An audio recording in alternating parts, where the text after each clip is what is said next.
Merci de nous rejoindre sur TSR TV, amis sportifs, chers internautes. Bienvenue au centre multifonctionnel de Sikilo Ilel et bienvenue également au 6e numéro de votre émission Horizon Sport qui ira à la rencontre du jeune lutteur coldois Fils de Fodé. Il ambitionne de remporter le drapeau du chef de l'État et de marquer de son empreinte notre sport national, à suivre son portrait dans la rubrique prodige. L'entretien se fera avec Samba Diop, président du comité régional de lutte de Kolda. Samba Diop, il a fait le diagnostic de la discipline dans la région, mais également il plaide pour la construction d'une arène régionale ici à Kolda. Nos invités donc pour nous accompagner dans cette émission, ce sera Souleymane Diao, promoteur de lutte de la structure Fallou Production, mais également Cheikh Khadindia, il est présentateur de lutte et il présente aussi une émission de la discipline ici dans la région de Kolda. Mais avant tout, d'abord, nous ouvrons notre émission avec le round-up de l'actualité du week-end. L'AS Kolda remporte le derby du Fouladou devant le Kaural de Vélingara et prend pour la première fois les commandes de la poule A en National 2. De son côté, Pépinière Sud va croiser le fer avec Kayor Foot, ce sera ce dimanche. Également au menu la Ligue 1, la Ligue 2, sans oublier la liste publiée par Aliou Cissé pour la double confrontation entre le Sénégal et le Congo, mais aussi entre le Sénégal et l'Eswatini. La rubrique Actu Sport porte cette fois-ci la signature de Sekou Nadien. Ce tour d'horizon de l'actualité sportive du week-end que nous démarrons d'abord par la Ligue 1. Les Rideaux sont tombés pour le compte de la 11e journée. Le Tigre FC reprend la tête du classement après sa brillante victoire devant le Stade de Mbour 3-0. AS Douane ramène un point précieux de son déplacement face aux académiciens de la génération foot. Un but partout. Pas de vainqueur dans le classico du championnat. Le Casa Sport de Ziguinchor dans ses installations a été tenu en échec par le Jaraaf de Dakar, un but partout. Le Djambour de Louga et l'US Gorée se sont neutralisés, 0 but partout. Djambar a été dominé par l'AS Pikine, un but contre 2. Dakar Sacré-Cœur enfonce les Galactiques de NGB, score final 1 but à 0. Le Snaps Excellence de Thiès, surpris par Mbour Petite Côte à Thiès par 1 but à 0. Au classement, le Tingel FC, au classement de cette Ligue 1, à l'issue de la 11e journée, le Tingel FC et l'AS Douane se sont co-leaders avec chacun 20 points. ZFC ou encore Génération Foot complète le podium avec 19 points. Le Casa Sport 7e au classement. En bas du tableau, nous avons US Gorée, leader de la lanterne rouge avec 8 points seulement. NGB bon dernier avec 6 points. Pour cette 11e journée, les attaquants n'ont pas été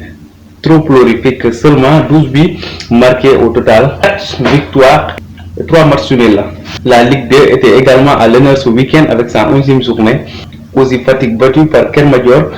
1 but contre 2. Guédiawaye a fait le service minimum devant Diamono de Fatick, 1 but à 0. La Linguère de Saint-Louis, vainqueur du Dakar Université Club par 2 buts à 0. Amitié FC bat la Renaissance par 1 but à 0. Au chapitre des matchs nuls, Africa Promo Foot et Port se sont quittés, 2 buts partout. Demba Diop 1, Sonacos 1.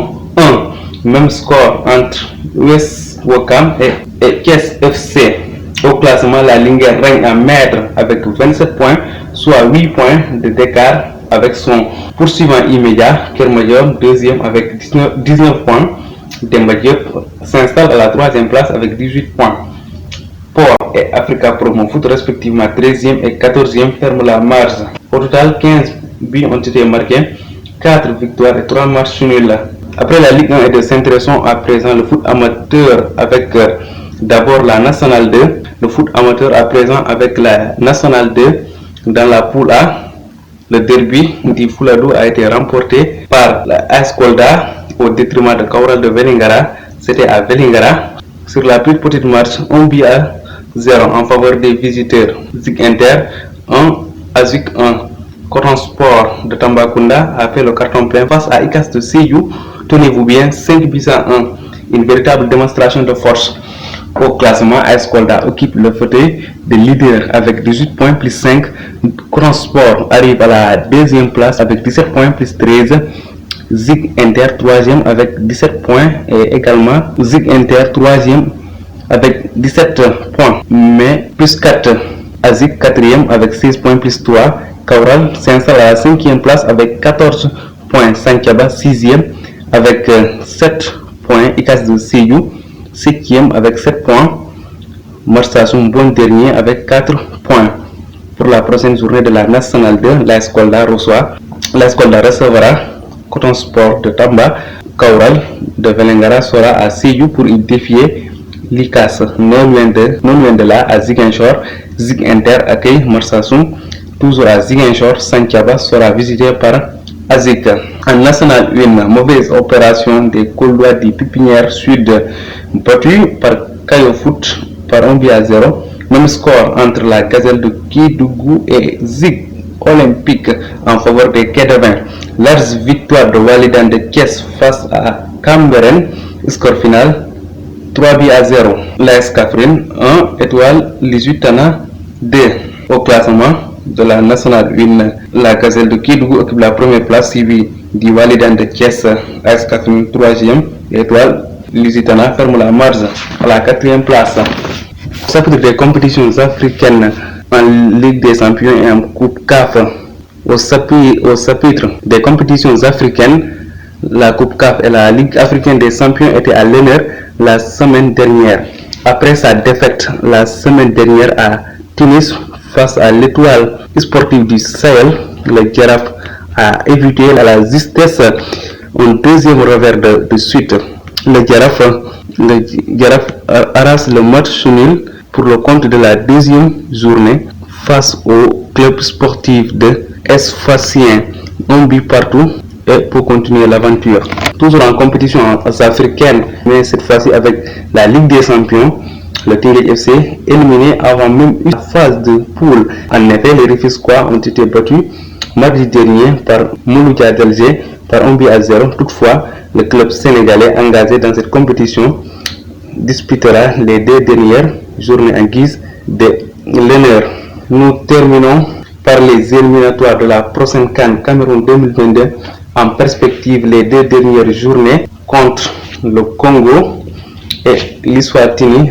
Le sélectionneur national Aliou Cissé table sur une liste de 26 joueurs pour finir la campagne éliminatoire en beauté. Seulement à signaler, ça y est là, en raison des restrictions liées à la Covid-19, la France, à travers sa Ligue Pro,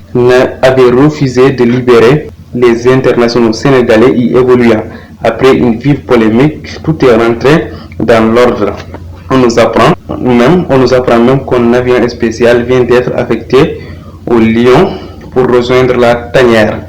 Pour rappel, le Sénégal a déjà validé son ticket qualificatif pour ce rendez-vous continental en 2022. 4 victoires en autant de sorties, 12 points au compteur. Toutefois, les poulains d'Aliou Cissé seront opposés au Congo et à l'Eswatini pour le compte de la 5e et 6e journée pour boucler la boucle de ces phases éliminatoires de la prochaine CAN qui aura lieu au Cameroun. C'était tout pour ce nouveau numéro de votre tour d'horizon de l'actualité sportive du week-end. Rendez-vous la semaine prochaine s'il plaît à Dieu. Voilà, merci beaucoup à Sekouna Dien pour la rubrique Actu Sport. Comme je vous l'avais dit au sommaire, nos 2 invités, c'est Cheikh Khady Ndiaye, il est présentateur de lutte ici à Kolda. En même temps aussi, nous sommes avec le grand promoteur Souleymane Diao de la structure Fallou Production. Voilà, donc Fallou, yow ak Cheikh, ginnaaw ma leen nuyoo tey comme ni ma ko waxee ci off balaa ñu démarrer émission bi nga am sa licence lutte avec frappe yàggul nga doon le seul ki nga xamante ne fii ci zone sud bi maanaam Casamance bi nga am ko d'abord tey lan mooy sa sentiment bi ginnaaw bi nga amee licence boobu. waaw nga ma sant yàlla di julli si Yonent bi di gërëm samay waajur di gërëm kilifa diine yëpp di la gërëm di gërëm Cheikh Khady Ndiaye di gërëm caméraman yi di nuyu waa Kolda daal ñëpp muy mag xale ndaw kenn ku ne may sakku ci yow ñaan di taral sumay loxo ngeen ñaanal ma en tant que doomu Casamance ma reyante ci làmb depuis 2010 2011 may juga daanu li woon sama ambition rek ma dem ba ma am licence frappe di fi tëgg comme nord waaw parce que tey jii nii loolu mooy su ma xeex bu may gën a xeex mooy ligue bi fii nii mu dem ba am doole mooy ci zone kii bi si dëgg bi bàyyiwuma Kolda nag bàyyiwuma Ziguinchor bàyyiwuma Sédhiou bàyyiwuma Vélingara te maay programme tournée bu rëy ok incha allah. voilà donc ginnaaw bi nga amee licence boobu tey léegi nan nga fas yéene liggéeyal lamb fii ci parce que xam nañu léegi fallu bu nekkoon lutte simple ak fallu lutte ay frappe léegi dina am ay changement léegi nan nga fas yéene taxawaay boobu. waaw lépp am na ay kilifa am na isaf bu dëgër ay nit ñoo xamante ni dañuy xalaat ay nit ñi ambitieux tamit di nuyu waale sama waa isaf sax ku ci mel ni Ablaye Silla di nuyu Abdoul Karim di nuyu Maodo ak Maodo Balde di nuyu Boubacar Ba ak sama président El Hadj Dieng di nuyu sama grand Fall ay jàmbaar lañ parce que tey jii nii joxuma ci kenn xaalis mais ñoo ma gën a ambitieux ci lu may yëngu waaw te loolu nag si kattanu yàlla moom yàggatul corona bi moo ñu kii woon rek mais incha allah moom ñoo ngi fii ñëpp nañ ci teg seen bët incha allah. dina ñëw ci corona bi sax donc ma dugal Cheikh Khady Ndiaye Cheikh yow tamit yaa ngi suivre lamb fii ci Sénégal fallu nga xam ko mu yàgg yëngu ci promotion di organiser ay lamb tey mu am licence yow tamit ban jàngat ngay def ci loolu. waaw man balaa may dugg ci débat boobu damay ne salaamaaleykum askanu Kolda ma leen di jaajëf bu baax a baax yéen waa Tas Aar parce que li ngeen di def dafa am solo lool ñii lii daf ñu manqué Kolda lii sincèrement daf ñu manqué Kolda te dañuy ñaan toujours liggéey bi ngeen sumb ni yàlla na jëm kanam. amiin moom la ñuy ñaan. parce que tey bu ñu demee ba am genre télé bii nii ci biir Kolda gi. ngeen di dox ci mbirum sport bi nii ci làmb bi man Cheikh Khady Ndiaye amul lenn lu ma gën a gëm sama àdduna bu dul làmb. làmb xeex naa ci def naa ci lu ne. moo ko jógee ci loolu damay jaajëfal kooku di Fallou. mi nga xam ne tey damaa bokk ak moom plateau. di ko jaajëf bu baax a baax ku am jom. ku am fulla ku bëgg la muy def moom Fallou. parce que tey boo xoolee làmb Kolda melutoon nii ba ñuy dem tëgg ci ay arène ay dem ba ay bëri dóor mu wóor cee mën a am. grâce de moom dañ koy jaajëfal rek moom it liggéey bu mu sumb noonu yal na ko yàlla jàppale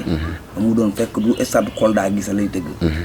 Dakar Ndiaye lay dem jëli ay grand lutteurs ay ñoom Balla Gaye yi nga xamante ne ay roi des arènes man am naa yéene boobu parce que tey xeex na dafa xeex sincèrement dafa xeex ku am jom comme ni ma la ko waxee léegi dafa am jom xeex ba tey mu indi li nga xamante ne mooy bëri dóoru fii Kolda kon xam nga ne ku def loolu da koo jaayante nee na moom buggul amul dara lu ko ñor dul Kolda balaa muy investir xaalis Dakar wala feneen Dakar la dëkk Dakar la yaroo mais Kolda gi la juddoo d'accord mais balaa muy investir xaalisam Dakar na ko investir doomu Kolda mu leen di fay xaalis bu set wicc booy di bëri des fois nga ñëw fekk fii yow des fois da nga ñëw seetaan làmb fee des fois nga jóg-jékki rek xeer na la fuux romb la làmb di yàqu te da ciy financé da ci doon financé xaaj yu bëri événement bi yàqu mais ba léegi mu jàpp bu doon keneen da doon découragé ne bàyyi naa làmb mais mu jàpp teewoo bàyyi am jom liggéey dañ koy conseillé toujours yal na ko yàlla defal ndam ci loolu. amiin voilà donc Cheikh boo ko doon wax sànq ma ne toon maa ngi naan yaay sunu lambologue tey en tant que lambologue est-ce que mën nga ñu wax situation ban la lamb Kolda tollu tey jamono ji. waaw Jiba comme ni ma la ko waxee sànq nii rek. ñun des fois amul lu ñu dul jàngoonte. des fois dañuy dëgg sax ñu naan yéen reporters yi yéen a yàq làmb. yéen reporters yi seen nangam taan lay seen léegi amul lu ñu dul dégg. xeer sax ñun dañuy toog sax billahi wal dañuy toog ba jékki-jékki xeer ma fuf. sama reporter man Thierno booy Thierno. toog nañu fi ñu ngi toog. jékki-jékki ni ñuy waxee ay ca mbëri ni ay ca mbëri. xeer romb ma. kantool yi bëgg a commencé naan bu ko wax ci micro bi mooy Thier. bu ko wax ci micro ma ne ko déet. bu ko annoncé ci micro bi sax balaa booy lamb ji di gën a yàqu. mais finalement après dañoo dem lamb jooju jour boobu. xeer boobu yàlla daf ñu jàppale ne xeer boobu rek moo mujj ñëw. ma ne ko parce que déjà bu annoncé woon xeer yaa ngi ñëw lamb ji da doon yàqu. ma ne ko toujours booy li leen ñuy wax ñu naan yéen yéen a làq lamb yéen a yàq lamb ji yéen a làq yaa lii ak lii fekk na noonu du loolu. parce que tey boo déggee ñu ne face à face. woon nañu ñaari mbër mi jaakaarloo. gis nañu Balla Gaye. ñu Modou Lo gars yi ñu am seen gars yi lu ñuy def seen face à face day tàng ba gars yi dañuy gaañante. lamb ak football moo bokk. lamb ak xeex moo bokk. kon bu ñu nee dañ koy bañ du dem ay dégg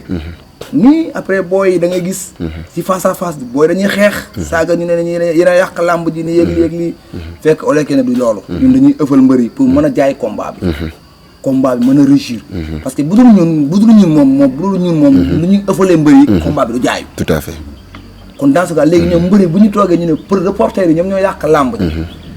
ñun loolu daf ñuy jaaxal parce que comme exemple yow Djiba Diaw tey yow nga nekk ci terrain bi naan ñaari ASC yi lii ak lii ak lii ak lii ak lii ak lii ak lii ëffal leen ba loolu doon am soog mais la après match bi day doon match derby day fees lamb match boobu day fees te boobaa dañu naan booy match bi de moom booy jaay waa tas aar jaay nañu match bi mais match bi booy fa ñu seetaan match bi te comme catch bi da ngay gis des fois catch nga gis face à face gars yi dañuy xeex donc dafa ànd ak loolu quoi pour li nga ko waxee mën a jaay maanaam combat bi quoi tout à fait tey même face à face même bu ñuy rend ci biir face à face parce que contrat la am na gis nga Kolda lan mooy suñu problème d'accord am na ay mbër yoo xamante ne ñu ngi ci suñu biir ñoom ñëwuñu rek pour bëree ñoom yàq moo leen indi am na ay supporters yoo xamante ne dañuy ñëwuñu pour supporter yàq moo leen indi yaakaar naa loolu nag rôle en tant que reporter en tant que communicant yéen a war a sensibiliser yaakaar naa pour ñu loolu mën a deñ fii ci Kolda Djiba man Cheikh Khady Ndiaye kii duma fal duma bàyyi ma fenn yàlla xam na loolu kii combat Demba Courant booy kii combat Forza Boy Balde ba ko Boy Balde ba Forza daanee Boy Balde fii lan la gars yi wax Demba Courant moo jaay combat bi moom moo tibb tànk Fils de Fodé et kii nu mu tuddee Boy Badara combat bi dem ba à la fin ba ko loolu indi coow ba guerre marché am parce que xoolal ñaar ñooñu kee nijaayu kee la Boy Balde nijaayu Forza la loolu tasul mbokk coow bi jóg kurtu karta gars yi ne na woo xeex yi dugg na fi génn dañuy dem sëriñ dugg na fi génn na fi de police yooyu ak yooyu àggu ci yàlla def je crois yaa tegoon na combat boobu fii lañu kii Forza moo doon bëre waaw Forza moo doon bëre grand combat bi grand am na benn grand combat Forza bi moo ko doon bëre mais dama woo Forza Boy Balde ñëw ak xadaram ñoo indi doon pour xeex am supporter yi doon supporter kii nu mu tëddi kii mbër garapara boobu séeréer bu comprendre mais booy écrit fa de du suba bi man dama woo Boy Balde mu ñëw coow bëgg gars ñoo non Cheikh li ñaar bu def loolu day indi coow ma ne leen déedéet du mos a indi coow ci digg géew gi fii Boy Balde mu taxaw Forza taxaw ñoom ñaar ku nekk sànnante ak sa morom lu wax bu neex kaddu bu neex diw ak diw indiwul jàmm ñu juboo noonu écrit fa de du suba dañoo jóg ñëw jàppale écrit Rock Énergie ñëw supporter Forza yàlla def Forza ñàkk perdre ndamam ñoom ñaar ñu continuer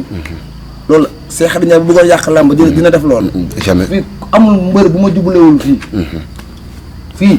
takku sax mooy def nañ ko fii amul mbër bu ñu taxawul fii ci digg géew gi fii jubóole leen ñu bokk ndey ak baay sax Cheikh Khady Ndiaye taxaw na leen fii jubóole leen ñu bëggoon lekkante kon ñun bu ñu nee ñu reporter ñu ñoo yàq làmb loolu amul sens ñun dañuy defar làmb parce que ñun tey suñu micro la ñu am ñun duñu ñooy maître de terrain arbitre moom mooy maître de terrain arbitre bu sifflé sit am na Cheikh Khady Ndiaye amul droit yëkkati micro am ne jël am na bu ma nee jël am na te arbitre joxewu jël lan lay wax yàq naa làmb ji boobaa la mooy jóg du coow Cheikh Khady Ndiaye yoonam nekku ci tout à fait voilà donc Fallou dégg nga li Cheikh wax sànq yaa ngi ko doon junj ci sa njëlbeen wax mooy Covid 19 bi daaw donc yow saison bi passé en tant que promoteur doon voilà di waajal ay combat nga dégg ni vraiment lépp dañuy arrêté yow noo ko dundee. waaw xam nga man daaw laa dagg kii licence daaw laa fi jógee ma dem Dakar dem rencontrer président Alioune Sarr kooku dama koy nuyu ku baax la ku bëgg làmb la te aussi tamit ku defar làmb la am na fu mu jëlee làmb mu am fu mu yóbbu làmb loolu dama ko si ñaanal la yàlla na ko fi yàlla bàyyi yàlla may ko gudd fan ak wér ak kiyam njabootam daaw bi ma demee boobu par rapport ak temps bi quoi licence yi yéeg na bi ngi ci 1,2 million ma rencontré ko non asafula bureau CNG laa njëkkee ma dem rencontré Ndiambe Diop mi ne ma licencié yi ci 1,2 million ma ne ko man de pour ma dagg 1,2 million day métti ci quoi ci man mi ne ma léegi yow nii lenn situation bi président Alioune Sarr kese moo koy mun a kii quoi lijjanti mu boole ma ak Alioune Sarr ma rencontré Alioune Sarr quoi si clinique am ma présenté wu ma ne ko man doomi Fodé la affaire yooyu noonu xam nga mi ne ma waaw yéen moom seen papa def na lu ne ci kii làmb mais léegi au lieu la 1,2 600,000 ngay kii man suma licence 600,000 laa ko daggee ñoom li Nicolas ñoom Gaston ak tous les promoteurs seen licence 300,000 la mais 600,000 laa daggee kii ma ñibbi si ñëw monté sumay combat joxe sumay avance lépp dugal naa ci plus de ay 1,650,000 xam nga noonu lamb ji mooy waroon doon le 5 avril daaw 2020 balaa le 5 avril nag Covid bi kii ñëw waaw mais nag du lamb kese mooy suma kii métier man moom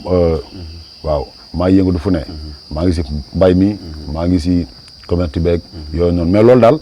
nattu yàlla la quoi dama koy sant yàlla bu baax yàlla lépp lu mu def ci àdduna rek lépp lu mu nattu jaamam rek lu gën la quoi ci yow xam nga xëy na lu mu dencal moo ëpp loolu waaw. voilà donc Cheikh yow tamit en tant que reporter en tant que présentateur donc saison buy romb mooy doon saison boo ma ci ne ñëpp vraiment dañu ko ñaawlu mais comme ni ko fan lu waxee ndogal yàlla la mais noo ko dundee woon sans reporter face à face nga xamante ne yow loolu moo la dundal face à face bi reporter woo ko reporter woo lamb voilà nan la demee woon ci yow en tant que reporter. Djiba boo ma laajee ko damay gën a sawar parce que nattu yàlla moom kenn mënu ci dara. nattu yàlla moom kenn mënu ci leen li yàlla tudd day am métti woon na la lool métti woon na lool muy sàccaari occasion ça di ñaanaale yàlla nañu yàlla dàqal jàngoro ji amiin mu jóge suñu réew mu éloigné carrément si adduna bi amiin parce que yàqoon na liggéey bëri lu ci lamb ji rek d'accord lamb ji sa ñoom lamb ji si ñoom ñoo ci gën a sonn daanaka yooyu ak artistes yooyu mais ñëpp ci sonn Covid bi moom wax dëgg fa yàlla méttiwu na lool parce que xarit jaay demoon na ba à la fin man damaa ne sa laajal bi dama ne banaa làmb parce que lan làmb amatul daaw yëpp dégguñu Seydou Ndiaye di wax ayca xam nga dem nañu ba à la fin muy loolu li yàlla dogal moom Djiba loolu même parce que arène nationale sax ci boppam arrêté na kon arène yi ndaw yi moom bu affaire corona bi bu kii am na ñoo xam ne ñu ngi doon tëgg làmb ci àll yi ñu ngi tëgg làmb mais ñun fii ci biir Kolda gi ñu tëgg parce que lan booy tëgg làmb fii Kolda fii boo amul autorisation doo tëgg te autorisation bi ñu la ko may te boo tëggee baay bi ñu la fekkee yow promoteur bi ak mbër mi boo dee taxaw nga ak matériel bi lépp la ñuy yóbbu ak reporter bi mu naan ayca ci biir commissariat bi loolu de moom dina yéeme quoi voilà donc Fallou ñu gis ni saison ren bi ubbi na presque donc mu am ay rebondissement parce que bu njëkk ba dañuy ubbi saison bi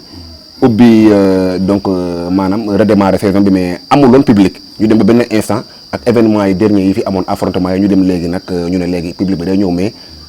ça sera avec le respect des gestes barrières quoi maanaam dina am contrôle sanitaire donc yow en tant que producteur tey nga xamante ne yéen si njaayum billet bi parfois loolu tamit dinañ ciy génne donc yow nan nga fas yéene vraiment génn ci situation boobu nga xamante ne léegi dañuy réduire public bi. waaw xam nga lamb kenn mënu ko huis clos parce que tey dañuy ñaax autorité Kolda yi nañu dooleel lamb ji te parce que kii Djiba nit mënoo bàyyi fi nga juddoo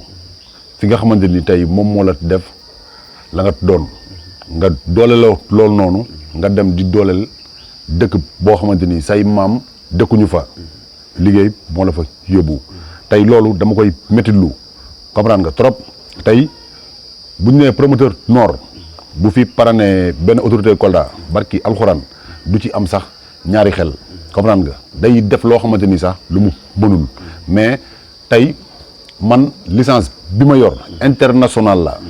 kullu promoteur bu nekk ci Sénégal bi nga yor moom laa yor comprendre nga nañu bàyyi di naxante ñun fii lañ am quoi Kolda man Cheikh Sànq wax na fi mais xëy na moom moo xamul man Ndakaaru laa juddoo fa laa màggee bi ma daggee suma licence barki Seydina Mouhamed sama grand frère Zil Balde dani ma doo ñibbi comprendre nga arène nationale bi fu mu nekk noonu su may parents ñoo fa doon bay comprendre nga bu dee arme am naa base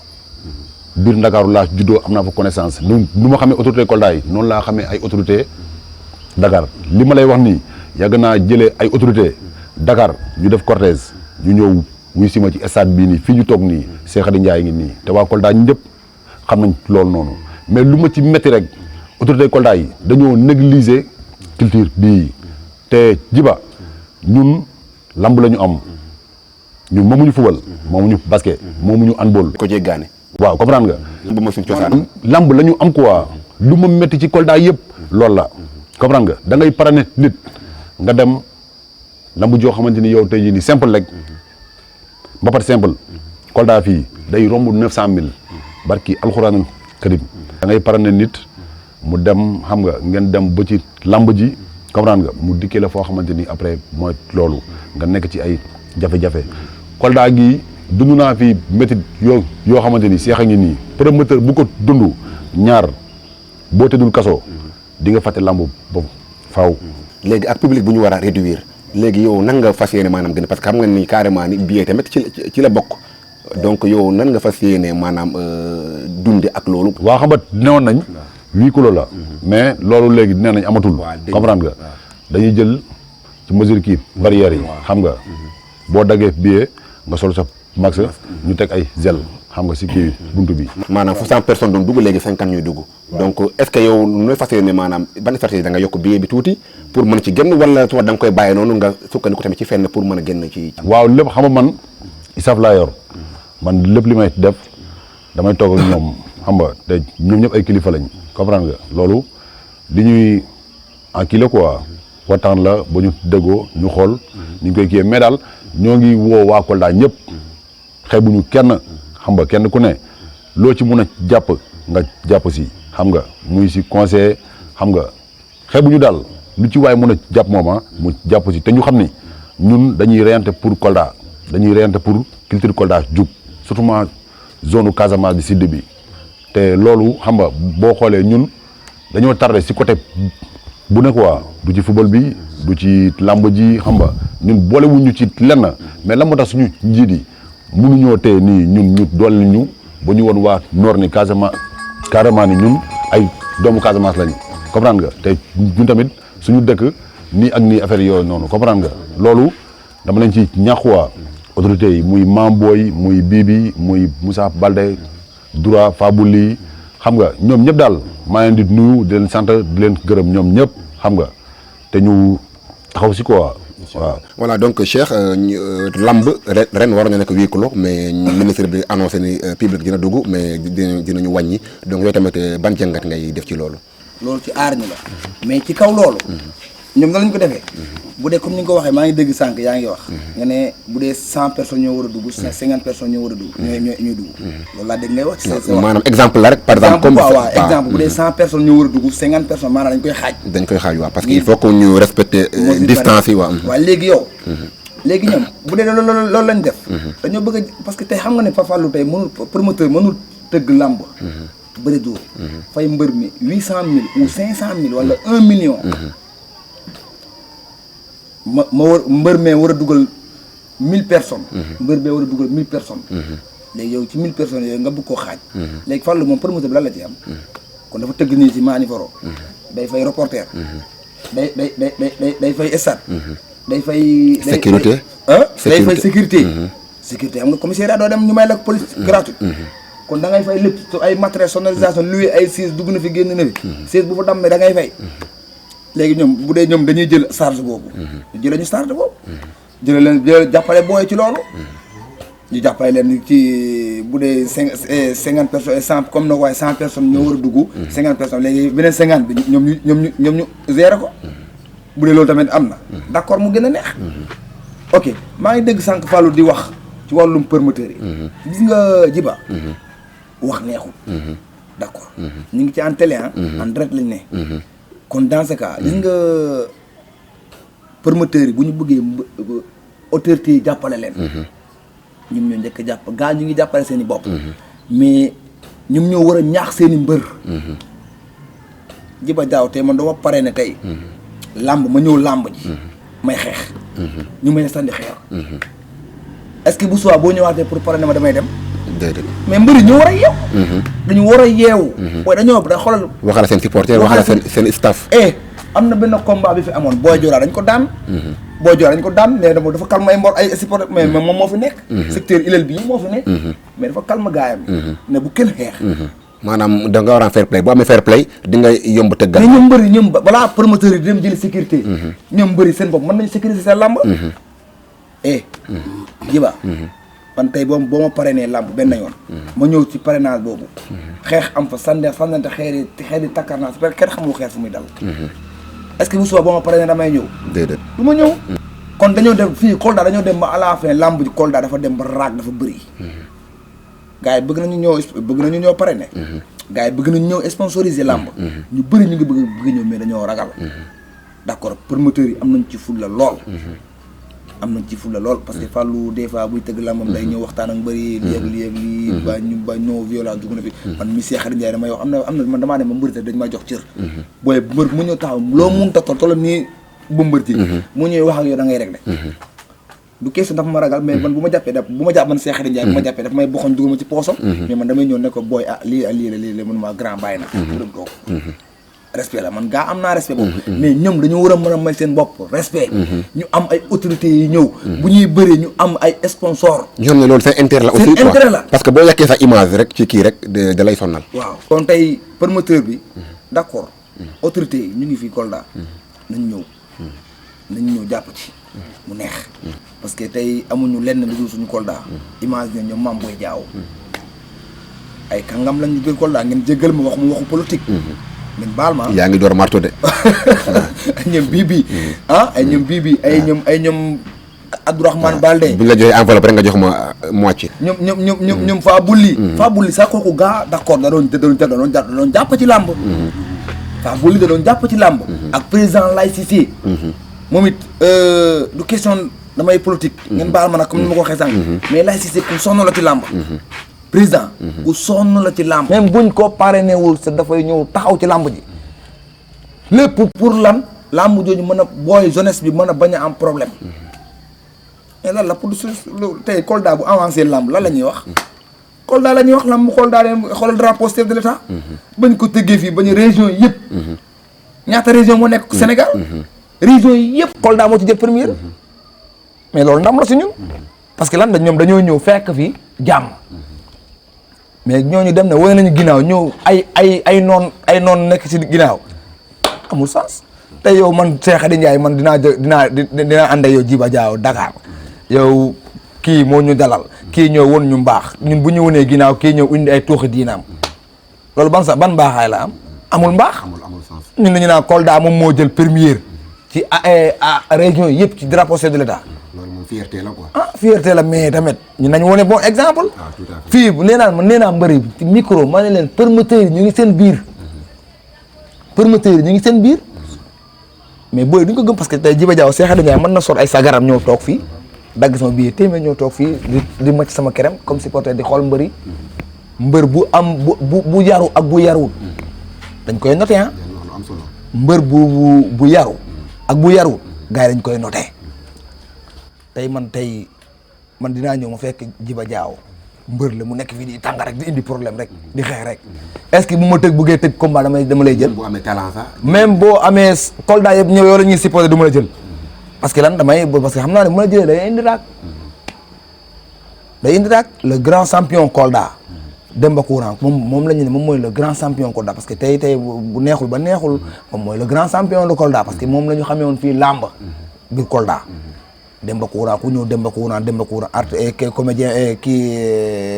mbër bu mag bu ñëwee moom lañ koy booleel kooku sax dem naa man ba ma commencé xeex ak moom ba ñu bëgg a jàppante xeex mais ci kaw lan affaire waxum Fodé Doussouba dafa am ay jaar-jaaram mbër yi ñoo war a mën a may seen bopp cër may seen bopp respect tey boo buggee am dara booy Djiba Diaw hande mi ara mi ɓorto mi haɓɓo ngembo ammo mi inna mi sippirteni mi sippire ɗo saku maaro kami ɓiɗo saku maaro est ce que mi naɓa ɗum galle Djiba Diaw yiɗi lukanam ɗo ha ñagaro min notta mi naɓata saku maaro galle maɗa galle am mi naɓaro balla fayi ɗuson an haɓɓi nagge galle muɗum somono makko nomo warge mokka supporté ji ɓe ñama nañu wante dëgg te yaram mais gis nga tey boo bëggee ñu jàppale la yow yaay mën a jàppale sa bopp pullo yo ɗo wanda ko honno ɓe yiɗa ɗo ay ɓaawo ay gana ɓaawo yiggani arde voilà a yiɗi gana ɓaawo yiɗi gan hoore ma rendu ko noon affaire nanɗo pulaar quoi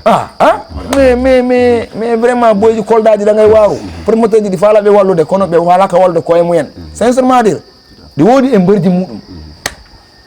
Voilà, donc merci Cheikh. Donc avant de continuer cette émission, donc place à la rubrique prodige. Comme annoncé dans le sommaire, la rubrique prodige part à la rencontre du lutteur, fils de Fodé, de son vrai nom Sadio Baldé. Le jeune athlète coldois et pensionnaire de l'écurie Fallaye Baldé veut remporter un jour le drapeau du chef de l'État. Et il veut aussi faire partie des grands champions de lutte nationale et internationale. Son portrait est dressé par Samba Baldé. Plus connu sous l'appellation fils de Fodé, est un grand champion en lutte. Asalaamaaleykum wa rahmatullahi taala wa barakaatu. D'abord ginnaaw bañ sant yàlla julli suñu bi di sant suñu ñaari waajur di ñaan yàlla ci weeru Ramadan bi ñu jublu yàlla nañ ko fekkee ak jàmm ak salaam ñu jeexale ko ci jàmm ak salaam di ci toftal di nuyu waa Kolda di nuyu waa Dakar di nuyu waa Gambie di nuyu waa Vélingara ak waa Sédhiou bàyyi ñu kenn ak waa Guinée Bissau. Fils de Fodé ndaw la bi nga xam ne ci làmb la yëngatu à part làmb maa ngi ci yeneen domaine mais fii ci waat Fuladu ci làmb lañ ma gën a xamee ci làmb lañ may gën a gisee par exemple. Fils de Fodé et la lutte, c'est dans le sang, car connaissant son père Fodé Doussouba, qui fut un champion en lutte sans frappe, comme avec frappe au Sénégal. doom la ci Fodé Doussouba ancien lutteur comme lu pël di wax rek yàlla ɓooyi e Bambey hinde meeɗino wonde maafe Fodé Doussouba Fuladu pi andi ho mo waɗi ɗo hunde alors que e nder mum mi inni komi ɓiɗɗo e mun mi abbi noon koyɗe mun ɗe e nder Fuladu ɗo eyyi o wattumino ɗo Kolda galle koro am ɗo Kumbel ɗo mi woni comme lu ndem si yàlla ndongoloo wax rek ku nekk li nga doon dafa jiitu sa juddu ku nekk li nga doon dafa jiitu sa juddu nga ñëw fekk ko man sama nekku mbër dafa jiitu sama juddu ma ñëw fekk ko nit ku nekk nag ñaanoon na yàlla dund fekk alal gi nga xam ne du yëngatu ci dara du ko sonal mais nit ku nekk ci loolu suñu borom xiir rek ci loolu ngay dem moo tax dama juddu bëgg bëre fekk sama famille ñëpp nekk ci làmb ma bëgg làmb yaroo écurie Fallaye màggee écurie Fallaye sama grand yi Jules Baldé Ama ñoom ñëpp tàggat ma tette ma jàppale ma aussi ma bëgg làmb trop waaw ba tey fu ma àgg ci làmb ñoom la ak waa kër Fodé Doussouba ak suñu waa kër tey fu ma àgg ci làmb wax dëgg yàlla ñoom la. Issu de l'écurie Fallaye Baldé, fils de Fodé a pu s'imposer dans cette écurie grâce à son amour, son travail. nekk xale ci kër bëgg dara boo ñëwee dañ lay dàq léeg-léeg nga ñëw ñu ne la demal xam nga parce que ñoom bu ñu bëgg fi nga jaar nga jaar fa fi ñu jaar ñoom nga jaar fa mais finalement de fil à mesure di nga dem ba ñu xam ne lii sa bëgg-bëgg la dañ lay bàyyi nga intégré wu bokk ci groupe bi loolu moo ma boole ci groupe bi ba may ñëw ñu may tete sama grand yi ndeysaan ñoom ñëpp actuellement nag ñu ngi États-Unis ñoom Géant Boy Djiné Khadim Sarr ñoom ñëpp ndeysaan ñoo ma tete xam nga ak Fallaye 2 jàppale ma bu baax a baax a baax. De Dakar à Kolda en passant par Kaolack, Fatick, Gambie, Guinée-Bissau,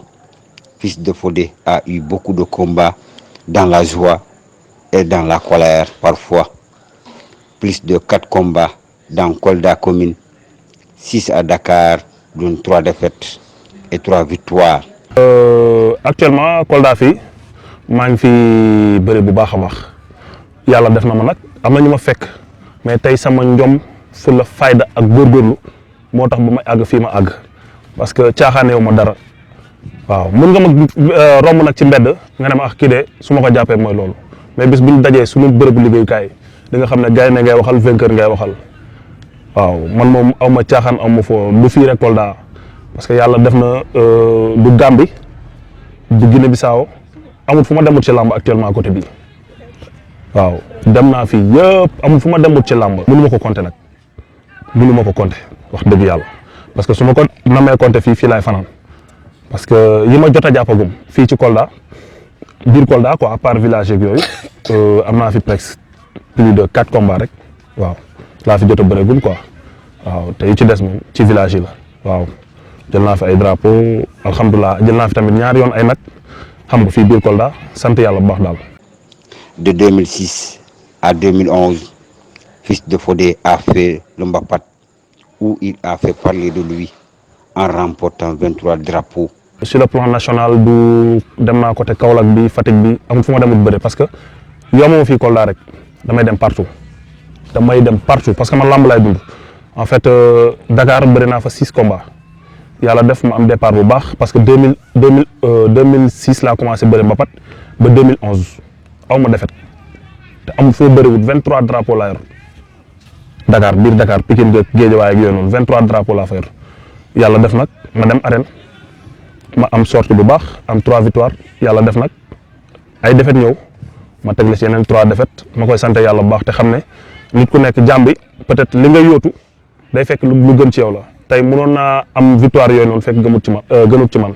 sante ko yàlla bu baax depuis boobu ba léegi tamit bàyyeeku ma parce que maa ngi continuer ba tey maa ngi ci ba tey ba suba ndax barki démb rek laa jóge ci làmb sant yàlla bu baax a baax.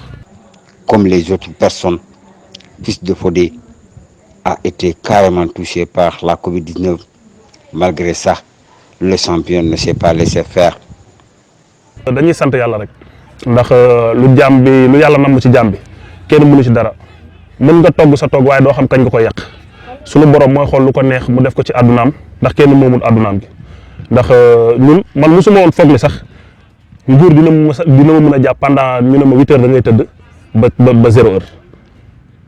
yaa ngi may dégg mais peut-être bu nguur demee ba def loolu c'est parce que am na lu xew te àdduna la it metti woon na trop de passage damay gërëm sama benn xarit Malamine ñu koy wax Batman mu ngi dëkk Saare Jamu pendant ci saison boobu yëpp bu muy metti chaque instant wax dëgg yàlla daf ma doon jàppale ci lu bari daf ma ciy jàppale maa ngi koy sant bu baax di ko gërëm ndax bàyyi ma benn yoon di ko gërëm it bu baax di gërëm seen waa kër waa Saare Jamu yëpp maa ngi leen di gërëm. À quelques jours du mois de Ramadan, les séances d'entraînement s'accélèrent 3 fois par jour. Objectif, maintenir la forme durant ce mois béni. lu war la pourquoi lu war la parce que tey ñun lamb la ñu am amuñu lu dul lamb parce que nit ki bu fekkee tey nga yëngu ci beneen domaine ku ci nekk domaine bi nga yëngu moom nga am yow tey sa domaine journaliste bi moom nga am yaa ngi may dégg ñun tamit ci lamb la ñu am ci lañ yëngu ci la ñu am as tuut comme que ministre bi tamit wax na ni sant yàlla bu baax dinañ gën a mën a reprendre suñuy entraînement normal xam nga parce que actuellement moom day metti parce que weeru koor bee ngi ñëw da ngay wàññi boo doon def 3 séances mën nga def 2 séances mais actuellement da ngay def 3 séances pour weeru koor bu ñëwee nga bañ a mën a perdre lu bari waaw ñu ngi sant yàlla bu baax parce que maa ngi ci ànd ak sama boy sama boy nga xam ne ñoom lay àndal fu ma jëm ñi nekk sama ginnaaw maa ngi leen di sant bu baax a baax waaw ñoom Tonnerre l'an 2000 Doña xam nga bàyyi ma kenn Fils de Fodé numéro 2 bàyyi ma kenn ñëpp maa ngi leen di bëgg bu baax ak Doudou. lamb ci Kolda pour man dafa xaw a wàññeeku tamit dafa xaw a daanu ci benn domaine bi pourquoi mu daanu ci benn domaine bi parce que bu njëkk histoire bi dafa bëri woon coow li bëri lamb ju am dañ ciy toj ay bopp autorité yaa ngi may dégg mais nag finalement gars yi dem nañ ba xam ne peut-être autorités yi ñoo ñuy jàppale mais autorités yi tamit dañoo dem ba bàyyi seen loxo nit ki boo nekkee sa réew ay ndaw nekk fa am lu ñu bëgg yaa leen di taxaw buñ lay rey sax taxawu leen ndax ñoom yow la ñuy xeexal waaw parce que ndaw tey ñooy doon magi ëllëg kon war nañ leen mën a taxaw bu baax a baax waaw lamb daal dafa xaw a wàññeeku trop dafa xaw a sooxe waaw promoteurs yi tamit dañoo xaw a daw en fait di jaale tamit ndem si yàlla métti production man moo njëkk a dugal ci village yi ne ma nañ dem alkaali ñu koy wax métti production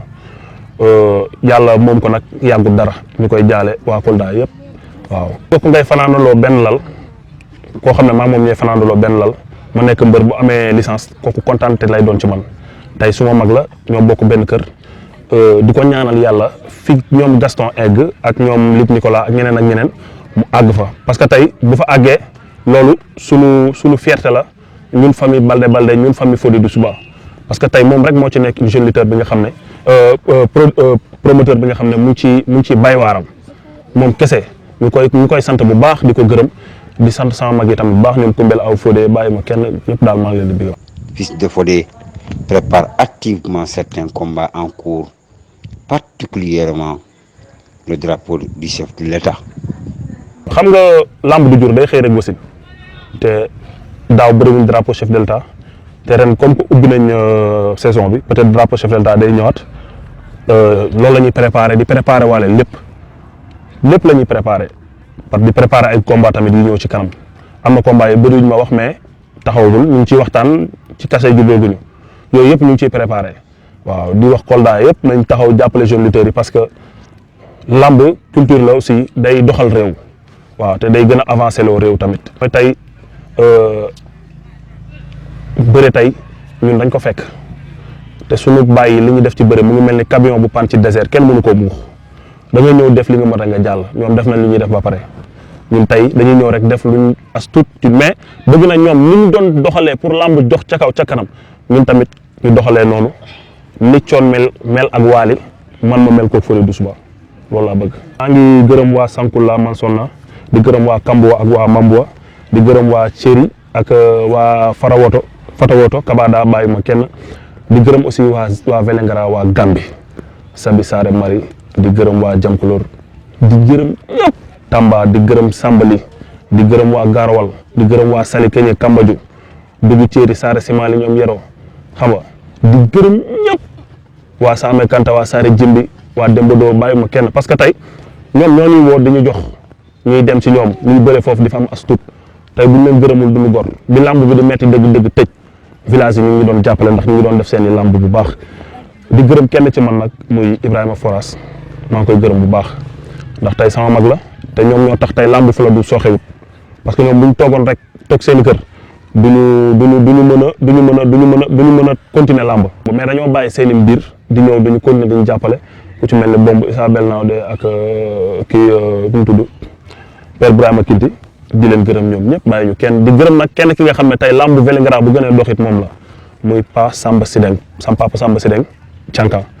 di ko gërëm bu baax a baax a baax bàyyiwuñu kenn di gërëm waa Kolda gépp sama mag yi waa kër Fodé Doussouba bàyyi ma kenn di ñaan yàlla nag sama jarbaat sama rak sama lépp Boy Balde Badara di ko ñaanal yàlla bu fekkee rek li may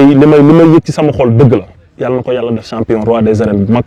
ndax am naa ci moom yéene ndax dañ ma ko dénk ba dara dootul dara ma nekk ak moom di bay sama waar ba tey kon di ñaan yàlla yóbbu ko ca kaw ca kanam di wax waa Kolda nag drapeau chef delta mu ngi ñëw na ko ñëpp préparé comme ni ñu ko doon préparé ndax ñun amuñu lu dul Kolda lépp lu ñu mën a képp ku ñu mën a représenté loolu Kolda dañuy wax lu ñu neex ñun Kolda la ñu am mu metti Kolda la ñu am mu neex Kolda la ñu am même bu ñu joxul bërëm bu gën a tuuti pare naa pour sacrifier wu pour waa Kolda parce que man metti Kolda laa am di sant yàlla bu baax a baax ndax wax dëgg yàlla sama kaw bàmmeel laa taxaw bi combat bi taxawee déggante nañ WhatsApp mu ne ma combat bi taxaw na yaa ngi foofu xam nga ñu waxtaan lu bari incha allahu rabbi di ko ñaanal yàlla na ko sunu borom may ndam ci kaw Modou Lo may ko ndam set wicc ndax sama mag ju baax la sama mag ju amul benn problème la ndax maag moom presque boo ñu fekkee igri ba bala kafoore jàppante mu may conseil ma koy conseil barki rasulaay même bu dara amut daf may woo di ma conseil ma koy conseil ñun ñëpp benn lañ xam nga ma koy ñaanal yàlla moo xam lu bëgg ci xolam ci combat bi yàlla na ko suñu borom def muy ndam yàlla may ko ndam mu jël couronne bi nag toog ci comme ni mu ko bëggee woon yàlla def tamit waaw Pikine neexaat quoi man tamit moo mënti am à part Kolda Pikine laay bugab de Pikine laay jaar Pikine laa amee lépp fa laa defee lépp di gërëm waa Rock to Music xam nga sama gars yi ñoom xam nañ man xam naa di gërëm waa Kaba Film aussi fa laay liggéeyee tamit maa ngi leen di gërëm ñoom ñëpp ok jërëjëf. Voilà, donc merci à Samba Baldé pour la rubrique prodige avec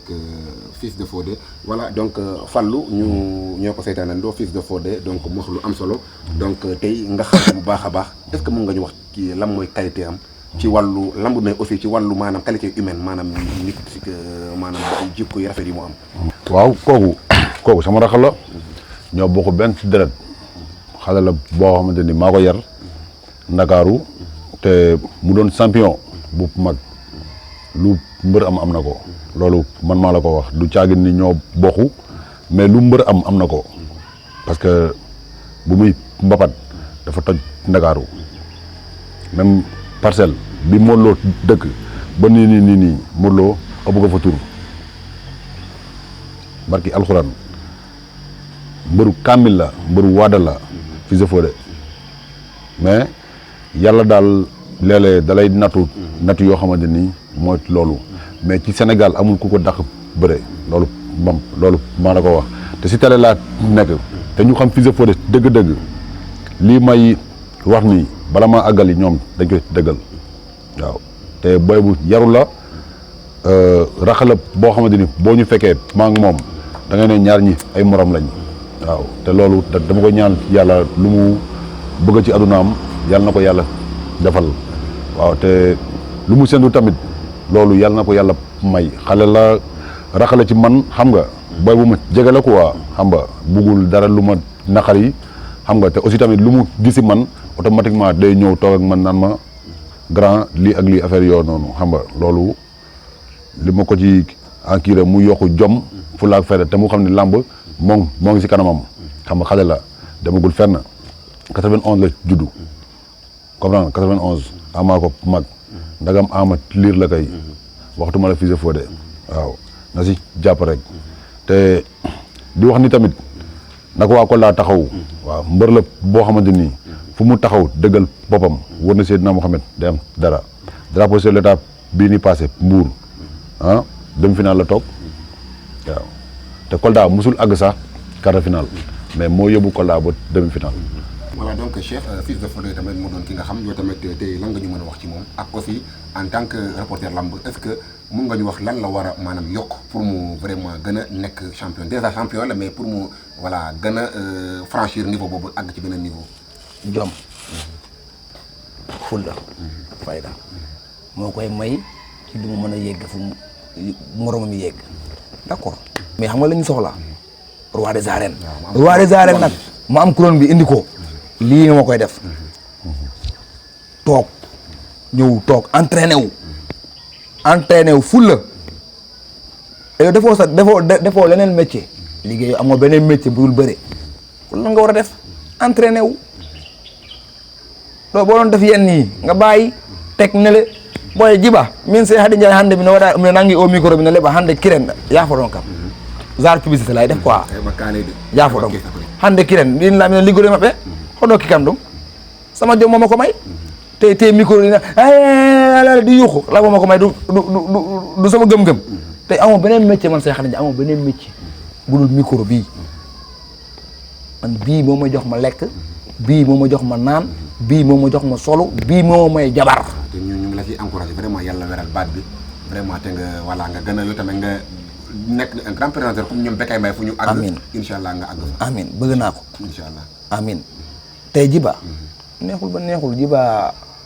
Kolda ne xeddot yi de dese nañu ci wàllum làmb dañoo dese ak doole booy du ma fi toog ci écran bi di jàkkaarloog télé seen caméra yi di xam nga may wax lu ma neexaan déedéet wala luy neex mbëri wala luy neex promoteur moom mii promoteur bi moom yaa ngi dégg sax balaa ñuy toog commencé am na yi ma koy yegg fii ma ko fi waxee dañuy fii la ñuy jàppante sax xeexam ak moom kon dans ce cas amul benn sens ku am fulla la man loolu laay mën a wax parce que mu ngi jàppale jeunesse bi moom Fils de Fodé champion la champion kullu champion nag bu ne yor na ko fii ba Gambia ba ci Yaya Jammeh yow ku daan champion wu Yaya Jammeh comme moo la dese ko dem ñafee amal arène ba jaayante ko ni sa morom yi jaayante foofu inchallah bëgg nañ Fils de Fodé mu doon drapeau mu yëkkati drapeau balaa Ama Baldé Fils de Fodé la ñu wax parce que ñun moom la ñu xam mi ne mais nga nda ama anda moy de Seydi Ndiaye. Voilà donc merci beaucoup Cheikh. Voilà donc avant de poursuivre cette émission, on place à notre dernière rubrique, c'est la rubrique entretien. Donc elle est allée donc à la rencontre de Samba Diop, président du comité régional de lutte de Kolda. Donc il a listé les mots donc de la discipline dans la région et souhaite la construction d'une arène digne de son nom à Kolda. Voici Samba Diop dans la rubrique entretien.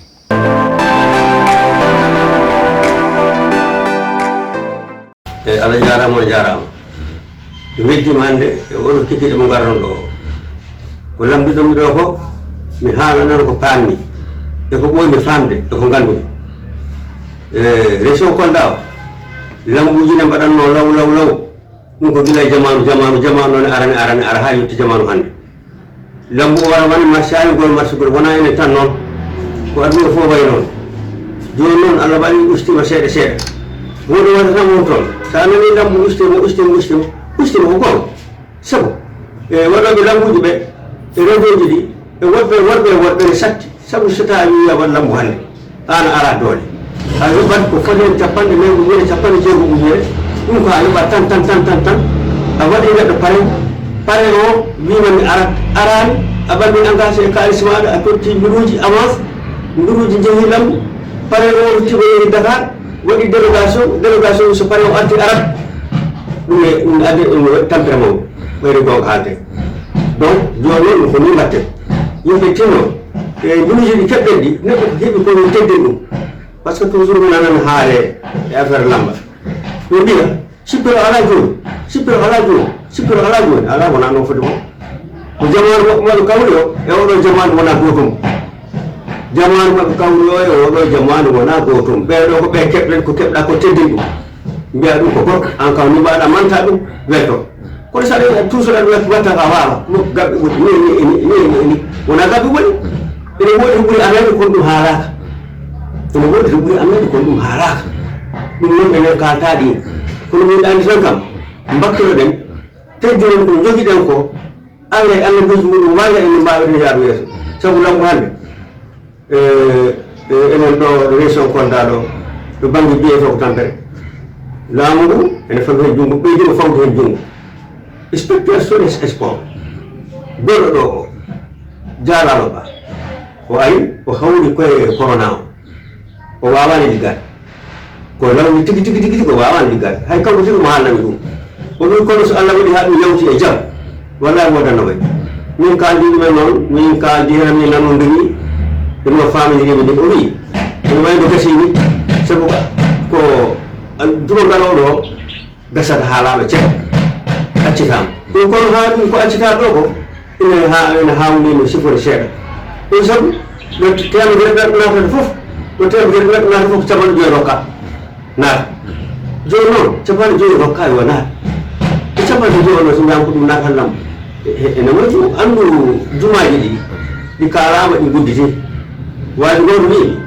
ɗum jumaji ɓuɗɗi muɗum e lambude serti jumaji so tawi yimɓe jeeri juuri koye fo daroto tegga lambu so fii hay goto wawa tenkude teggata ko nder tan ɓe ɗo ɗum noon serti programme sabu juma sa yi a teggat joɗɗa fu so haalde ɗum lambu seeɗa sa tenki tan lambu goni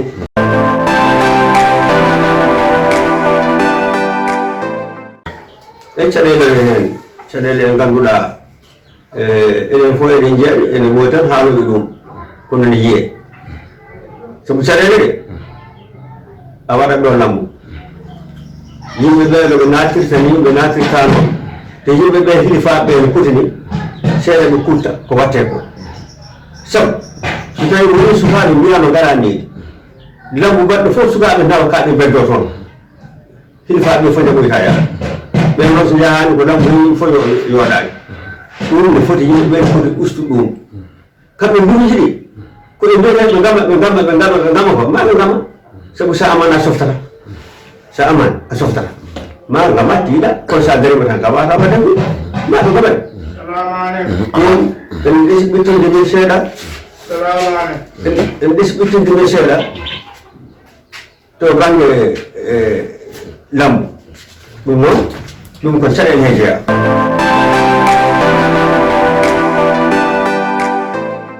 andu areji e diwan Kolda mi wawni wiide sono muɗum heewani sono muɗum heewani sabu jiiɗa ɗo wat lambu tan ɓe gara saare wotere mbaɗɗon lambu mi sotti ɓe jeeyi lambu ala non wona ko lambu kasi ɓuure lambu dañi tan ala heewani so ɓe mbaɗi ɗon balɗi tan saare wonde faalaɓe jaha toon ɓe mbaɗa toon ka lambu ɓe cippira wonano karti ɓuure ni ɗo karti ɓuure tan wayni koɗi ko fof koko basket mbaɗ ɗa e ɗa mota e mbaɗ ɗum noon ko lambuji kono noon ko ngannduɗa ko inde neɗɗo tan kono wona neɗɗo won ɗon kono noon ko lambu on ɗon sippire ko ɗum ɗeɓi sattirde mi seeɗa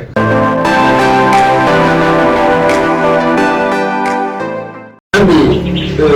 min enen ɗo ɗo Kolda wigol mi waɗa ɗo on jamanu lambu e satti sabu ala ɗo ndeɓata ha jawta so inspecteur SONES sport to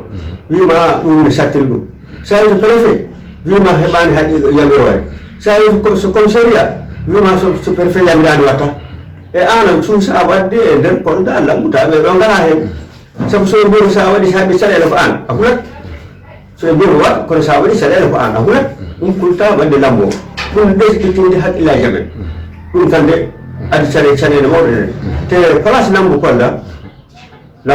Kolda place mawɗo ala place mawɗo ala eɗen jiɗi ñagade noon keɓen ɗum sen keɓi ɗum kala to wawi waɗe ta place mawɗo tan ene moƴƴi no woni place mawɗo tan ɗo wawi wonde fof wona o karti walla o karti o non koɓe feewi fof tan jehen toon sabu sona ɗum Kolda ala Abdoulaye Bi won komin kalduno hen o wi so ma o daro hen darde nde ganduɗa darde foti darade ɗiɗo ngo wawi darade min hunde noon darade gilaɗo wawi darade sa natti wawi darade sa darema heɓata to mbawata darade heɓaɗo daw heɓa kono sa natti sa darade tan ha natti wawi darade sa darima heɓata o wi noon so Allah jaɓi maw daron ɗum Abdoulaye noon yima daron ɗum ha Kolda heɓa lambu mawɗo o ɗum noon mi ɗamini tan mi anda noon ɗo wawata wonde kono sedde ene jogui boowal eyi mi anda noon boowal tan gasata rek ɗo haqqillaji waɗi ɗo fof haqqillaji men jiiɗi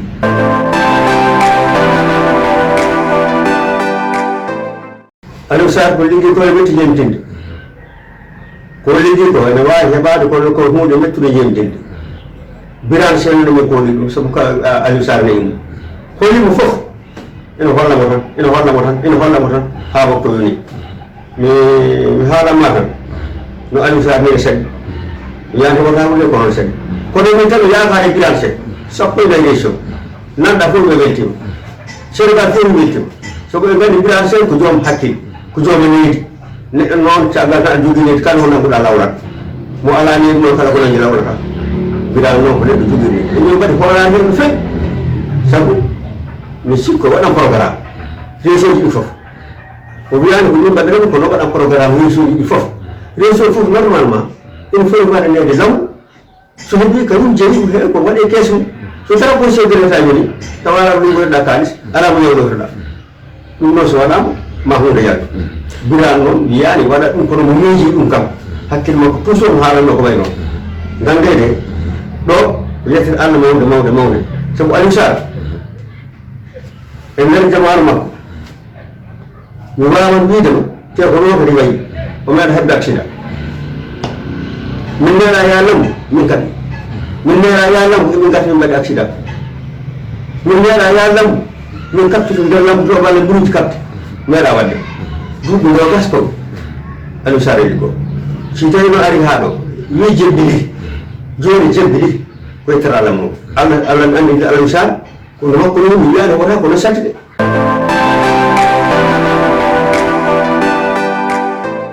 e andu ene wawi wonde sabu sippere kono jogui fayida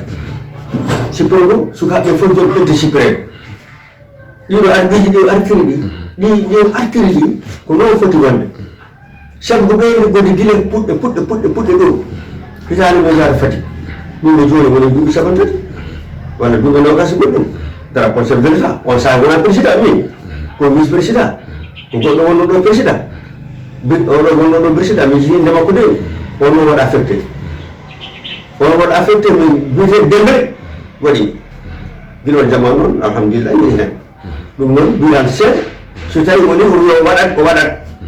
ɗumen nde ko hoolare makko ɗi andiji ko ma waddani sabu ɗum ɓe andi ɓe gandima so woni mbaɗɗade min ɗi gaye ɓe keppa koɓe mbiyete noon ɓe gata sabu ɓe gandi kon jogui nden tomo jogui nafa to mi yiɗi ko watta ko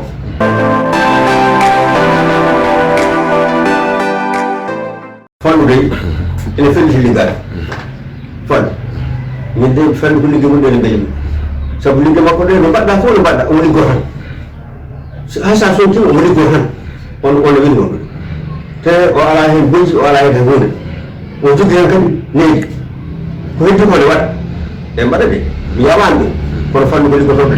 ɗum noon koɗum yaade yimɓe ɓe joɓe ciftode ligge ɗe ko kamɓe jogui ligge ɗe ko kamɓe mbawi liggade région mabɓe kamɓe mbawi liggade région mabɓe waji goto woni no Thiès téléphone no kam ɗo so nan kono nawata no waɗi ɗo lambu mo ganda ko liuji mawɗi goɗɗi Dakar ɗi ɗi garanno ɗo ɓe garanno ɗo mbaɗa ɗo lambu mawɗo ɗoy sabu région ngaji fof mbaɗi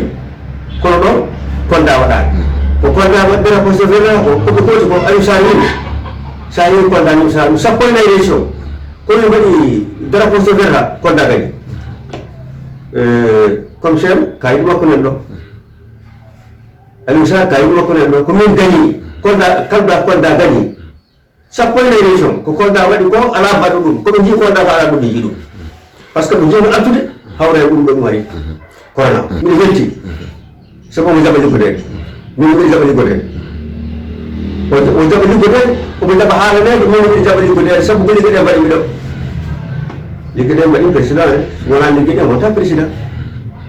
kono noon so fallu woni ɗum eɗen jiɗi kadi goɗɗo wona debbo goto ɗon ɗum tan darenima wona ɗum wiyatano ko kaari kono noon debbo o hariɗo hanki omo darani ɗum min sa darim ɗon en jaadat ha Dakar mi daro min mi waɗa miɗa andi miɗa andi kono yiyaɓe jiitam ɗo miɗa andi ɓe ɗo gandi ten ko kalam ɗo ɓe nan ɗum sappo e région so wiyama ko région Kolda daña wonta haalde goto ɗum nan ɗo hikka so Allah jaɓi Sénégal weltoto sabu eɗen jiɗi lam koko jiɗɗa kon beltantoɗa Sénégal hikka on yimɓe ɓe beltoto mi haalama tan hunde wotere ɗum firtora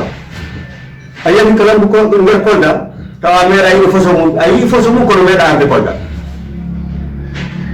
ɗum waɗat ɗo ɗum tan ɓe keɗi ko kalmi ɗo mi wiyani ko kaari kono noon waɗata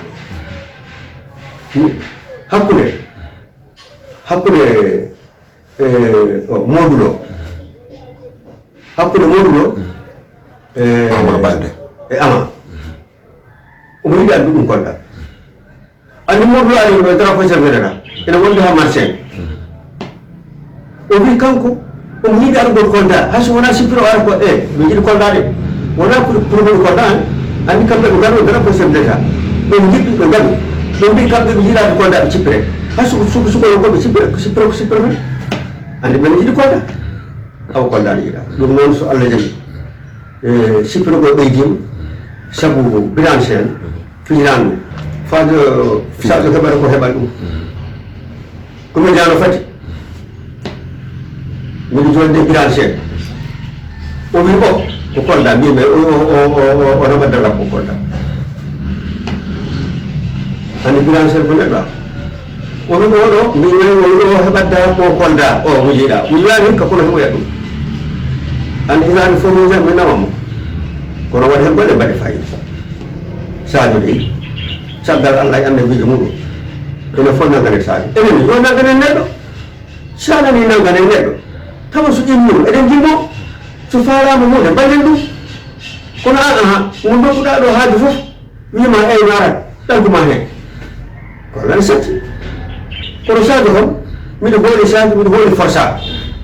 sabu ɓe mbiyata gareji hen jeeho leyɗele ɓeyana teddinat ɗumen de sabu ne mbawide jahani ɓe mbawide ɓe jahani kono hay soko jammat pinnaɓe jahata e woɗɓe ɗum waɗi so wiyama poids lourd ko mana ɓeɗo min jaha min ɗaɓɓoye poids lourd sabu ala da wiya noon min gacci Kolda min jeehi min ɗaɓɓoye mbi mamo ha wona noon sabu ko poids lourd temedere e nogas kiloɓe cippirta oɗa poids lourd ko temedere kilo ɓeeɗa heddiɓe noon gona capanɗe jeetati capanɗe ɗiɗi capanɗe jeenayyi ɓe gona dow sa ala mo temedere kilo aɗoy tan par ce que min mbiyama bilan Aliou Sarr wi min to Dakar oye nder Sénégal kala ngolmo keɓɗa nawto mon kala ngolmo keɓɗa kalɗo keɓɗa nawto mon ko sippire inde saare nde sabu wona inde leydi gondi sippira oyi yimɓe ne jimmoɗo e jak Kolda mbaɗa gallide yimɓe ne jimmoɗo e jak Matam mbaɗa gallide koye nder Sénégal waɗa donc so neɗɗo immima ɗo ala poids lourd mo temedere kilo ɗaɓɓoye temedere kilo a naɓaɗo mon ɗum haali ɗo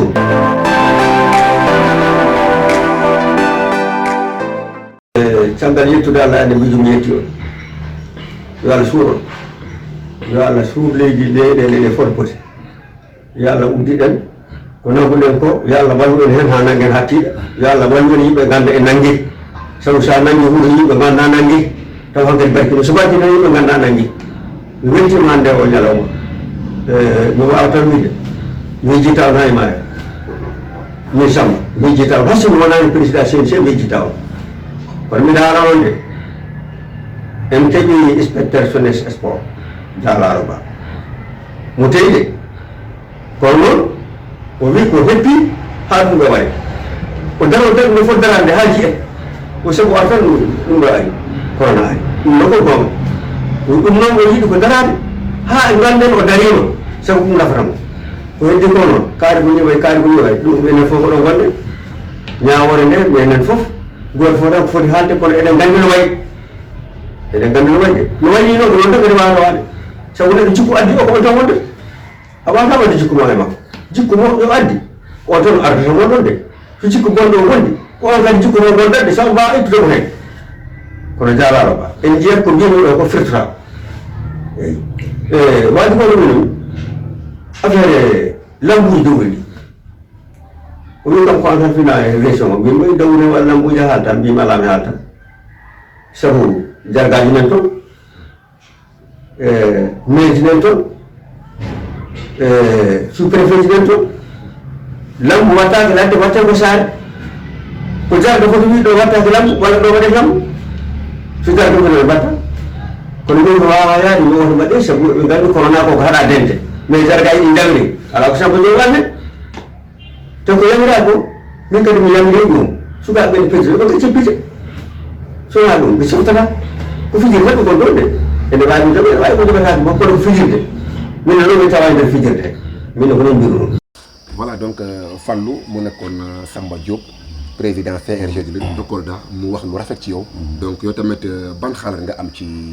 góor gi nga xamante ne wax dëgg yàlla am na lu bari lu mu liggéey fii ci lamb ci Kolda. waaw góor gi moom li may wax si moom buñ toogoon fii ba suba du jeex parce que góor gu baax la te ku bëgg Kolda la léppam da koo jox lambu Kolda léppam ñun laata ñoo juddu bay màgg bay naan ay day ñëw tëgg lambu Kolda mi ngi taxaw lambu Kolda Samba Diop kenn amul fayam esaat bi ñu toog nii dañ doon tëgg lamb mu ñëw du àndaale moto day dox ale mu ñëw ñun laata ñoo rangé xam nga suñu bagage du ñu sax xaar du ñu laaj paas day yolleeku dox ak âge bu mu am waaw kon lamb moo ko war a fay ni ko lamb di fayee Cheikh Khady Ndiaye wax na fi sànq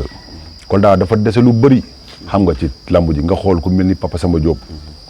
am arène buuna te pourtant autorité yi ku mu doxul ba sa kër ngeen toog mu expliqué la pour ñoom ni ñuy doole lamb Kolda kooku amu fi comprendre nga mais lamb fayul paa bi te paa bi gore ci moom la jeex barki Seydina Mohamed dëggu kooku dama koy ñaanal yàlla suñu borom bàyyi ko fi quoi suñu wet te man ci kattan yàlla lu ma ñàkk ci lamb ñaan naa yàlla balaa suñu yàlla na yéex balaa yàlla di ko fi jëlee mu lekk suma ñàkk barki alxuraan paa bi depuis bi ma fii tàmbali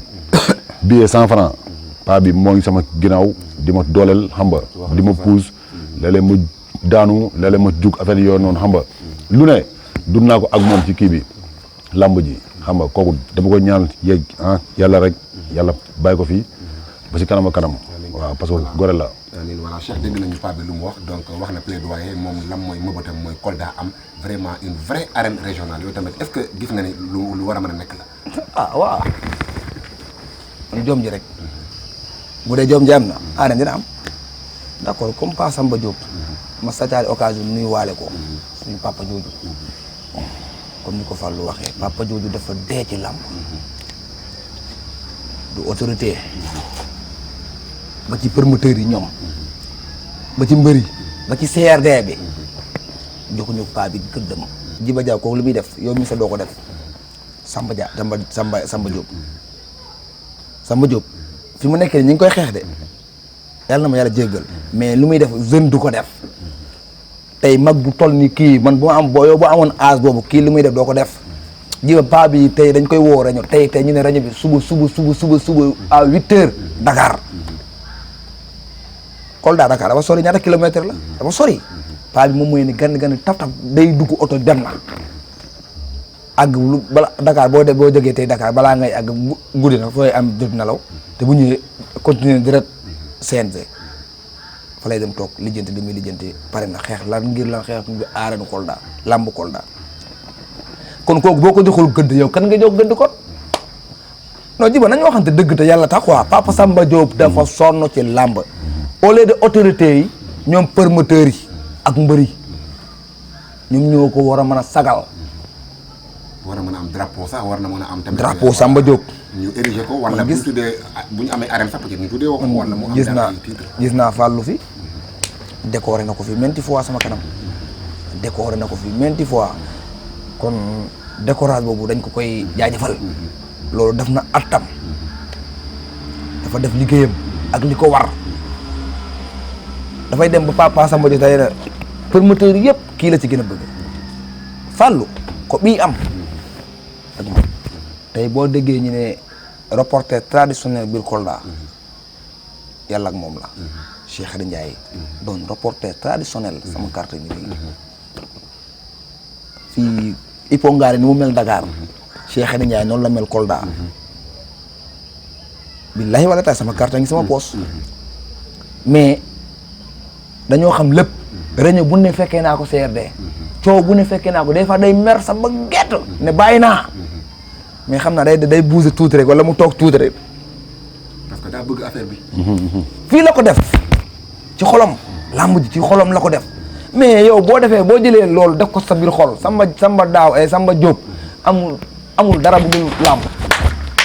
kon léegi yow ñoom buñ ko jàppalewul kon kan la ñu war a mën a jàppale booy jiba enen ɗo ko campagne yoni ɓe luuka ɓawa meɗen balle kam balle mais noɓe wallu jeunesse o liggo mbërji boy football o ñun gis nañu si football bi gars yi la ñuy def ci arène bi fii e stade ay million moo fay tuuru million ji hibboro ko fula ɗum wonde na ko maali men pulaar o jafoɗa kam ayi lamb stade match ɓi ko million ji ɓe hiɓata nder terrain ɗo des maillot des blouson Kolda ay saji ɗi pew heɓa maillot heɓa blouson heɓa kawas ok kales chaque match kala ɓe itta ayc yo ɓe hokkama goƴƴiɗaɗo groupement mais pourquoi pas lambu so waɗi lambu bibi balde o teggi lambu min jeeyi damga galle makko face à face 11 mboɗa parene stade Samba Diop ni jooɗi CRD ɗi jooɗi Fallou waɗi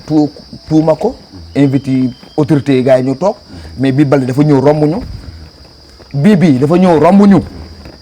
bu dee mu may dégg moom xam na bu baax li ma wax kii duma bàyyi ma fenn dafa ñëw romb ñu dem yéeg ci kawam ci kaw sab kii balcon bi gars yi tëgg sabar di ko yuuxu Bibi face à face bu riis mbëri ñëw kan mennum Fils de Fodé moo génn moo wàcc ñoo dugg ci terrain bi ci digg géew gi jël micro ne gars yi mbasa gars yi ñëpp taxaw Bibi Baldé mu ngi taxaw ci balcon bi da jéem a may na ne foofu lay taxaw di battre ay 10 000 ay 5 000 ñun battre woowu doyuñu am la moo ñu doy yow ñu ñëw la wuy si sa buntu kër lañ ko tëgg ñëw toog ni sa morom yi toogee indi nañ la fauteuil donc toog sa buntu kër la stade nga jógee yow bu fa tuur fa ay millions ñëwal toog yow lañ pare ne lamb ji ñëwal toog nga toog ñu wax ak jaam yi askan bi parce que tey bu dee fal bu ñëwee ñun ñoo lay fal kon ñëwal toog wax ak ñun mais defu ko lam fasax foofu la yàq ko xaw ma sax est-ce que jour combat bi sa combat bi ñëwutoon combat bi dafa yëkkati yóndee ay nit te kii am na lu mu fi indi ci enveloppe kii mun na koo fay ay kii am. yow daal li ngay sakku daal mooy que autorité yi vraiment. nañ ci jàppale mu ñu jàppale yeneen sport yi mais sport yi bari nag ñu ngi yuuxu de. waaw lépp manque de mooy la ñuy wax. jiba man fii gisuma benn autorité bu dugal loxoom ci làmbam. Fils de Fodé kii Boy Baldé mu ngi nii waroon dem fete ngembam bu mu waroon jëli Salikeñe mu ngi nii man maa toog ak moom Zik FM muy ñaan askanu Kolda ak autorité Kolda nañ ko jàppale mais ba léegi ana booy bi jël na ngembam jëliwu ko lan moo ko tëddee jëli manque de moyen mais nañ ko jàppale tey ay ñoom mam Boy Diaw lu ñuy yëkkati xaalis di jox ay ñoom Lac de Guiers di parrainé ay ñoom Lac de Guiers bu ñuy bëri dañ koy parrainé mbëri tam Dakar dañuy am ay parrain bopp seen suuf mam Lac de Guiers buy bëri mam Boy Diaw da koy financé xaalis bu bëri mu dem bëri ji pourquoi pas doomu Kolda yi bu ñuy bëree du leen financé xaalis Boy Baldé Dakar la ne Boy Baldé ñaata combat la am Dakar buy dem mennum Seydou Diallo moo ko fay jàppale moom mii moo toog sama plateau wax ma ko ñëpp a ngi dégg c'est que man jiba man xaw ma nëbb man dama lay wax lu am. autorité yi dégg nañ ko parce que yaakaar naa ne ñoom tamit seen rôle loolu la pour jàppale vraiment askan wi ci domaine bu nekk yaakaar naa ci surtout côté sport nga xamante ne tey jeunes yi moom la ñu am. mais voilà jiba tey yow yaa ngi def émission sport yow est-ce que yow ci football bi rek nga nekk yaa ngi partout tey mu ngi nii tey ñun lii mus nañ ko am ay caméra wër ñu nii lii mus nañ ko am musuñu ko am ban télé moo musa ñu taxaw jàkkaarloo Cheikh Khady Ndiaye comme ni ñu toogee nii jàkkaarloo promoteur Fallou di ñuy wax ci mbirum lamb Kolda amul yaa ko fi def no ñun dañ la ciy jaajëfal yow yàlla yokk la ba nga dem ba nga yor sa télé bopp loolu lañ lay ñaanal yow Baba Tempo moom mi nga xam ne moom moo yor mbirum télé bi yàlla jàppale ko moom it ba mu doon directeur télé bu mag waxuma la télé média kii de YouTube yi de mu doon yor télé boo xamante ne àdduna bi ñëpp a koy seet parce que Baba am na xol boobu am na mën-mën boobu aussi man lii ñun lii bu leen ko mus a bàyyi làmb bu amee buñ leen fayru xaalis a ñëw leen parce que yéen ay doomu Kolda ngeen information bi la ñu war a jàllale quoi. voilà tey ñun ak yéen la incha allah bu soobee borom bi ñu ci jàpp mu gën a am doole bu soobee borom bi. incha allah jërëjëf Cheikh vraiment donc ñu àgg ci càppaandaw émission bi Fallou donc xanaa ñu bàyyi la nga tàggatoo mais aussi nga waxaale ñu Fallou production yan voilà affiche wala lan la préparé pour saison bi 2021 bi. waaw mais bala maa ñëw si loolu noonu. li Cheikh newoon fii sànq dama ciy wax waa tuuti.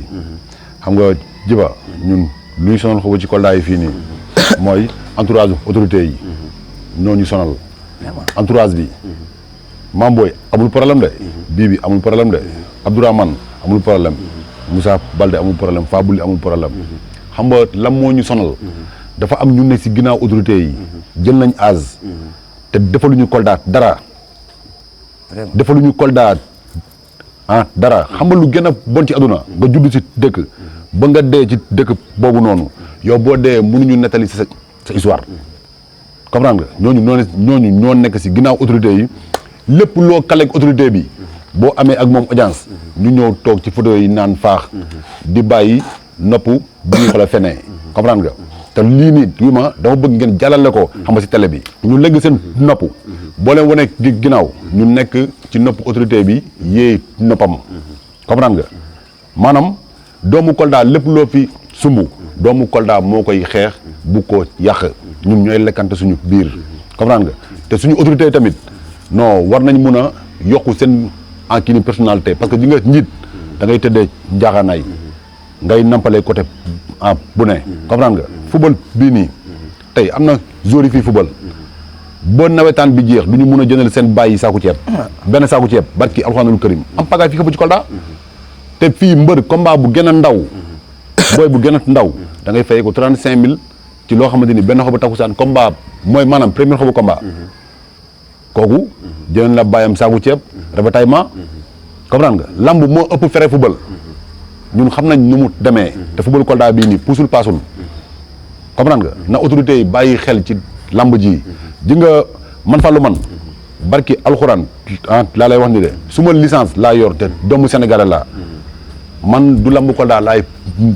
mujjee après man lu mu yàgg-yàgg damay dem eggali sama carrière Dakar. non maanaam bi ma fii ñëw lamb dee na fii. bëgg nañ tey par exemple tey benn grand combat Sénégal face à face bi mën a am Kolda. waaw ji nga kii dama koy gërëm kii dafa yàgg ko rek kii dama doon tëggat lamb ba lamb ji jeex barki alxuraanul karim du ma am sax 500 bi ma koy jox moo ngi nii day fekk ma daanu te bu xëyee si la may gën a fréquenté. bi may tàmbali di jaay billet 100 francs fii ni xam ci Kolda jamono boobu arène yi amul dama doon basse dama doon loué 15 basse 16 ci terrain mais lépp dama doon dëgg ñuy ŋawti xam nga kii lii ak lii affaire yoo noonu léeg-léeg dama doon daanu bu su may ñibbi town damay liggéey su may meuble du ma am lu may yóbbee su may meuble comprendre nga lamb ji di dem xoolal may muñ lu ne dëgg naa ko fii Fallou nii Fallou trian la Fallou nii ak ne mais ma xam ne nit boo nekkee ci dëkk depuis 2011 su ma fi dund lu jub dem naa suma yoon bu loolu bu ñu maanaam bu ñu xama naxante quoi nit munoo nekk ci dëkk dundoo fa lu jub nga yàgg fa wala tey nga bëraloo nit fay ko xaalisam loolu da nga ko war a comprendre parce que tubaab bi nee na nul n'est non loolu waaw loolu moom xam nga siiw du jàmmi borom fii sax wi ma promoteur da doon tëgg fii lamb ji bënn am xeex fekk man maa ngi ba taawoon de bu amee xeex Kolda fii foo tourné dañuy ne carrément lamb Fallou du àgg seex a ngi nii te man sama lamb fii nii musul bënn fii nii mais ay promoteur ñoo fi doon tëgg fekk man maa ngi taawoon tëdd ñu ne Fallou tëgg loolu dama ko sant yàlla bu baax mais autorité nañu bàyyi xel ci lamb ji te ñu xam ni man Fallou man barki alxuraanul karim laa lay wax ni de xaaruma kenn suma carrière barki laa ilaha illallah lamb dama cee judd fekk ko lenn laay jooy yàlla suñu borom ñaari yi gudd fan ak wér mais lamb dinaa ci dooni lu ne barki alxuraan dinaa toog ba ci koronu lamb léegi lan ngay na ci gaay bàyyi xel lan ngay waajal ren ci 2021 bi. dem kii bi 21 bi maa ngi war a tëgg si la namee côté ci diggante John Gueye ak kii Rigu grand combat quoi ci stade bi mais le 10 ak le 11 maa ngi tëgg fii nii quoi Yoro Fula xam nga benn lutte en kii quoi simple waaw boobu tamit lambu ju kii la mag la waaw. voilà donc ñu bàyyi la aussi wala nga tàggatoo waale parce que. waaw émission bi jeex na ba pare. maa ngi nuyu nag ñëpp di nuyu sama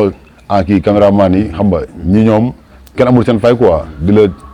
nuyu waale yow di la gërëm bu baax parce que grand bu baax nga xam nga te aussi yaa ngi taxaw sport bi di nuyu kilifa diine yëpp di nuyu sama isaaf xam nga di leen ñaax nañ ci jàpp xam nga bientôt rek yàggatul léppay leer waaw. ok jërëjëf. te gars yi nag nañu bàyyi xel daal ci kii bi lamb ji. d'accord waaw. ok merci Fallou. voilà jërëjëf Cheikh yow tamit ñu bàyyi la nga tàggatoo parce que émission bi jeex na ba pare. waaw moom nee na triant la. waaw triant li booy di wax dëgg la. Fallou triant la. télé laa koy waxee ñëpp dégg. gannaaw ngeen jël loolu. ok xam nga dañu naan yàlla na jàmm yàgg rek. suñu réew. am loolu la ñu gën a ñaan. yàlla na jàmm yàgg suñu réew. ni ko Fallou waxee autorités yi nañu taxaw. jàppale booy yi sincèrement dire nañu ñëw jàppale booy yi nañ ñëw jàppale suñuy doom ngir yàlla te yàlla tax joxuñu leen liggéey nañu ñëw ngir yàlla te yàlla tax ñu jàppale ñu ngaree mbalee men nañu ñëw jàppale booy ñu liggéey ñu lamb la ñu am man see xam ne lamb jaral na ma lu ne ñu ma koy wax débutant lamb jaral na ma lu ne lamb fii maa ko fi njëkk a def émission Kolda bi lamb ngir lan bëgg lamb kon autorité nañu jàpp promoteur yi tamit nañu jàppale seen bopp na autorité ji ara walla men tanta promoteur ji wallani koye mumen de mbër jiɗi kala wallani koye mumen de ha no ɓe wallu kañum piino ɓe wallondir sa falama Djiba Dia walla Cheikh Hady Ndiaye kono Cheikh Hady Ndiaye noon liggol ko Djiba Dia walliri mbo ko noon onon mbëri nañu jàppale seen bopp waaw bàyyi xeex bi waxtaan ak seen staff nañ bàyyi loolu booy ñu gis nañ fi am na lamb bi amoon arène Ano Baldé fii Daouda Sidibé ci suuf table la ma fekk man boobu man maa doon rapporté Daouda Sidibé ci suuf table laa ko fekk. en tant que autorité. en tant que autorité. war nañu vraiment rafetal image. xëy na di takkarnaase booy di xeex ak policiers yi. fa ñaaw. voilà donc merci beaucoup Cheikh Hady Ndiaye. man damay naan gars yi bàyyi. waaw. voilà émission bi neex na. voilà neex na lool li yàlla na amaat. vraiment lu gën a information ci wàllu lamb Kolda man mii satee jàngal naa ci lu bari donc di la remercier Cheikh Hady Ndiaye présentateur de lutte reporter de lutte donc di remercier aussi vraiment Fallou promoteur vraiment di ko ñaanal vraiment licence bi mu am yàlla na ko jik yàlla na mu tëgg ay grands combats au niveau national même niveau international inchallah voilà donc c'est tout pour le 6e numéro de votre émission Horizon Sport donc nous remercions Ibrahima Sow, comédie couture, alias Fambayor Poul, donc pour cette très belle tenue. Voilà, merci également à Fodé Cissé, mon petit frère, donc coiffeur au marché Cyclo, donc pour cette belle coiffure. Voilà, je remercie l'équipe qui m'a accompagné à réaliser cette émission. Derrière la caméra, l'incontournable Ibrahima Baldé et sous la coordination de Amadou Diaw, mon frère. Voilà, donc merci d'avoir suivi. Rendez-vous la semaine prochaine. D'ici là, portez-vous bien et surtout, n'oubliez pas de vous abonner sur nos différentes plateformes digitales. Merci beaucoup.